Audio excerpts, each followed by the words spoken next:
Selamat datang di video pembelajaran Matematika Peminatan untuk kelas 10 bersama dengan saya, Bu Rosi. Pada bab vektor kali ini, kita akan membahas mengenai vektor di bidang ditinjau dari sudut pandang aljabar. Kita mulai ya. Vektor di bidang ditinjau dari sudut pandang aljabar. Nah, anak-anak, sebelumnya saya akan kasih pengantar dulu.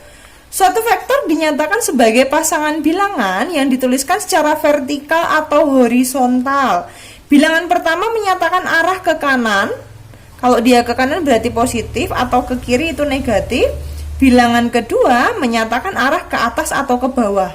Kalau ke atas tandanya positif, kalau ke bawah tandanya negatif. Nah, di sini saya punya ruas garis berwarna hijau. Ini akan saya kasih nama vektor U ya. Nah, vektor U sendiri, ini titik pangkal, titik ujung ya. Ini titik ujung. Misalnya saya kasih nama AB ya, AB gini deh. Oh, ini AB saja ya. AB gini. Oke, ini vektor AB. Oke. Vektor AB itu berangkatnya dari A, turunnya di B. Kalau kita lihat vektor AB itu kan langkahnya kemana nih? Dari A ya. 1, 2, 3, 4, 5, 6. 6 ke kanan, kemudian 1, 2, 3. 3 ke atas. 6 ke kanan,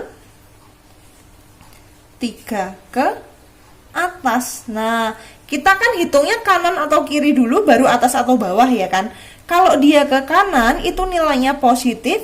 Kalau dia ke atas, nilainya juga positif. Nah, arah dari vektor AB ini bisa saya tulis menjadi 6, 3. Gini nulisnya ke bawah. Nah, ini disebut sebagai vektor posisi dari ruas garis AB atau vektor posisi dari AB gitu. Nah, sekarang saya punya satu lagi yang di sini. Saya punya CD. Nah, CD ini berarti disebut sebagai ruas atau vektor CD gini ya. C itu arahnya kemana? Atas bawah dulu. Dia ke bawah 1, 2, ke bawah 2, ke kanan 1, 2, 3, 4, 5. Ke bawah 2, ke kanan 5. CD ini artinya 2 ke bawah ya. Kemudian 1, 2, 3, 4, 5. 5 ke kanan. Nah, tadi kalau dia ke bawah bernilai negatif kan, berarti kita bisa tulis min 2. Kalau ke kanan itu tetap positif, kita tulis tetap dia 5. Oh, berarti vektor posisi CD adalah min 2, 5. Ini ya, itu untuk pengantarnya. Selanjutnya, saya akan membahas mengenai vektor posisi di bidang. Di sini vektor posisi di bidang. R2 itu apa toh, Bu? R2 itu bidang. R2 itu artinya ruang dimensi 2. Nah, ini harusnya saya tulisnya kurung aja biar kamu nggak bingung. Nah, gini ya. Nah, untuk vektor posisi di bidang itu lebih mudah jika kita menjelaskannya menggunakan bidang koordinat sumbu X, sumbu Y itu ya. Nah, di sini saya punya sembarang titik. Di sini saya kasih nama ini titik A. Oke, titik A itu nggak tahu koordinatnya berapa.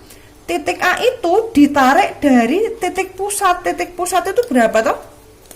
O, yaitu koordinatnya berapa? 0,0 gini kan. Nah, saya punya garis A. Saya punya garis OA yang saya tarik dari titik O. Gini. Berangkatnya dari O, turunnya di A. Sret, ini dia. Oke. Itu adalah vektor OA. Saya tulis di sini. Vektor OA. Nah, vektor OA itu berangkatnya dari O, turunnya di A. Biasanya kalau dia berangkatnya dari O, turunnya di A, itu dinamakan sama vektor A kecil. Gini ya. OA berarti A kecil. Kalau nanti OB berarti B kecil. OP berarti P kecil. Gitu ya. Nah, ini OA. Nah, kemudian kalau kita lihat, OA itu geraknya kemana toh? 1, 2, 2 ke kanan, kemudian 1, 2, 3, 4, 5. 2 ke kanan, 5 ke atas. 2 ke kanan, 5 ke atas. Saya tulisnya 2, 5 karena positif semua kan.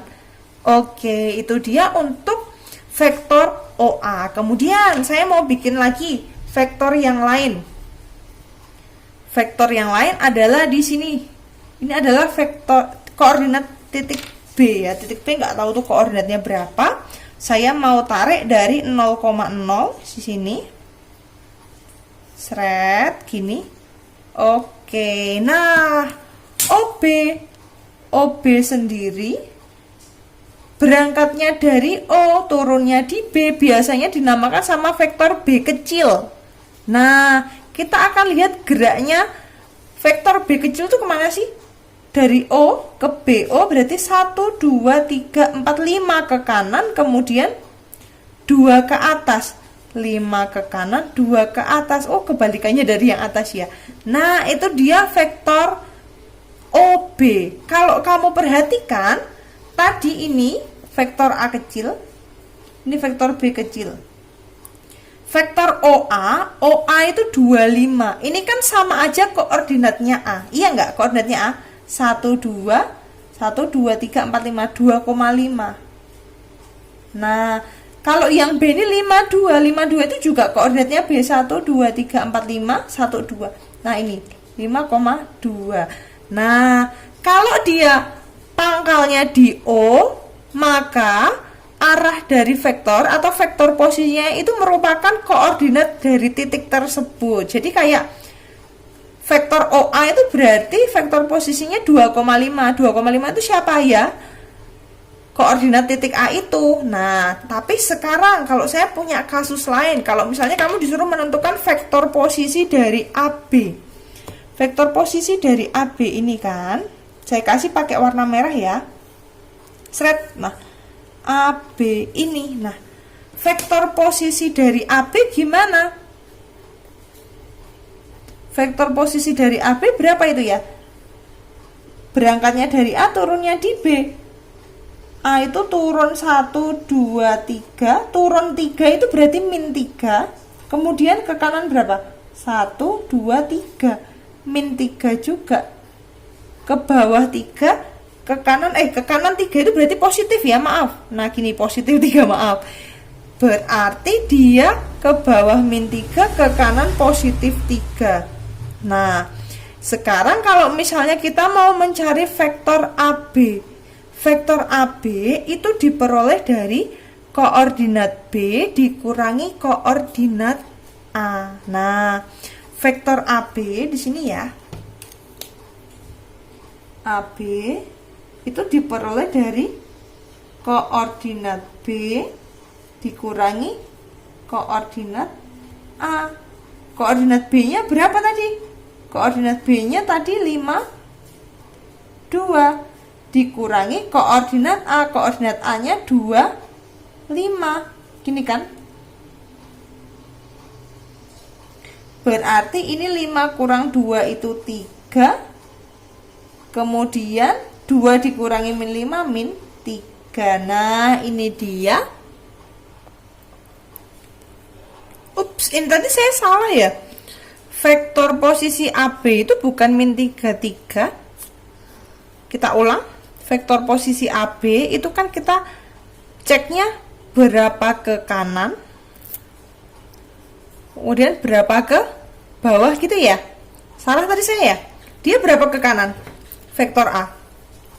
AB 1, 2, 3. 3 ke kanan ya. 3 ke kanan, kemudian 1, 2, 3. 3 ke bawah. 3 ke kanan, 3 ke bawah. Berarti vektor AB-nya apa? Ke kanan itu positif ya, 3. Ke bawah itu negatif min 3. Gini ya. Nah, ini baru benar. Oh, artinya vektor AB 3 min 3 kalau kita cari vektor AB 3 min 3 ini sama. Nah, ternyata bisa disimpulkan bahwa ketika kita mencari vektor posisi dari dua buah koordinat, itu caranya dengan mengurangkan dua buah koordinat tersebut. Vektor AB bisa diperoleh dari koordinat B dikurangi koordinat A, dibalik ya. Nah, ini dia untuk vektor posisi di bidang R2 atau di ruang dimensi 2. Nah, dari vektor posisi ini, tadi kita menemukan vektor AB 3 min 3. Vektor ini bisa disajikan ke dalam bentuk vektor kolom, vektor baris, dan vektor basis. Ini tadi kan namanya vektor posisi ya, vektor posisi dari AB. Vektor posisi dari AB 3 min 3. Vektor posisi dari AB adalah 3 min 3. Saya tulis dulu. Vektor posisi dari AB adalah 3 min 3. Nah, vektor posisi ini dapat disajikan dalam bentuk vektor kolom atau vektor baris atau vektor basis. Kalau dia disajikan dalam bentuk vektor kolom, berarti udah bener kayak gini tulisannya. Vektor kolom AB itu disajikan dalam bentuk kolom, berarti nulisnya 3 min 3 ke bawah gini. Nah, kalau dia disajikan dalam bentuk vektor baris, berarti vektor posisi AB, kalau baris itu dikasih koma, berarti nanti 3, min 3 gini. Kalau disajikan dalam bentuk vektor basis vektor posisi dari AB, jika disajikan dalam bentuk vektor basis itu nanti belakangnya dikasih I, J, kalau dimensi 2, kalau dimensi 3 nanti ada K. Karena tadi kan AB 3 min 3, berarti AB itu sama dengan 3I min 3J. Gini ya, 3I min 3J. Nanti kalau dimensi 3 berarti plus berapa K gitu. Nah, ini dia. Vektor kolom berarti nulisnya ke bawah, vektor baris nulisnya ke kanan dikasih koma, vektor basis dikasih I sama J. Oke. Nah, sekarang kita akan masuk ke contoh soal dulu untuk vektor kolom, vektor baris, dan vektor basis. Kamu lihat di sini, diketahui titik A 3,6 dan B 4,-2. Tentukan vektor BA. Vektor BA tadi gimana caranya? Vektor BA berarti koordinat A dikurangi koordinat B ya, diwalik ya. Koordinat A-nya adalah 36. Saya enak mengoperasikannya kalau pakai kolom. Dikurangi koordinat B 4 min 2. Ini berarti berapa nih? 3 dikurangi 4. Jadi atas dioperasikan sama atas, bawah dioperasikan sama bawah. Ini berarti berapa? 3 dikurangi 4 berarti min 1. 6 dikurangi min 2 berarti 6 tambah 2 8. Oke. Oh, ini vektor BA. Vektor BA yaitu vektor posisi BA yaitu min 1, 8. Ini kalau disajikan dalam bentuk vektor kolom. Kalau disajikan dalam bentuk vektor baris gimana? Vektor baris yaitu berarti vektor baris dari vektor BA berarti min 1,8. Kalau disajikan dalam bentuk vektor basis gimana? Kalau disajikan dalam bentuk vektor basis menjadi BA yaitu min 1i gini ditambah 8j. Kalau min 1 itu bisa kamu langsung tulis min i ditambah 8j. Nah, itu untuk vektor kolom, vektor baris, dan vektor basis. Selanjutnya, nah di sini tentang kesamaan dua vektor di bidang atau ruang dimensi 2. Dua buah vektor dikatakan sama jika panjangnya sama dan arahnya juga sama. Sekarang kalau kita lihat, saya punya 3 buah vektor, vektor U, vektor V, dan vektor W. Mereka panjangnya sama, tetapi kalau kamu perhatikan, ada yang arahnya berbeda, ya kan? Vektor U ini sama dengan vektor V, ya kan? Karena besar dan arahnya sama. U itu 1, 2, 3 ke kanan, 1 ke atas. V juga 1, 2, 3, 1 3, 1 itu sama. Kalau U sama W sama enggak? W itu berarti 1, 2, 3 ke kanan, 1 ke bawah. Oh, berarti U itu tidak sama dengan W. Kalau V sama enggak dengan W? V itu 1, 2, 3 ke kanan, 1 ke atas. W itu 3 ke kanan, 1 ke bawah. Ini juga tidak sama. Nah, ternyata dari 3 buah vektor ini disimpulkan bahwa vektor U itu sama dengan vektor V. Nah, vektor U sama dengan vektor V. Vektor U dikatakan sama dengan vektor V, saya tulis ya. Vektor U, misalnya vektor U itu X1 Y1 gini ya. Dan vektor V itu saya kasih nama X2 Y2 dikatakan sama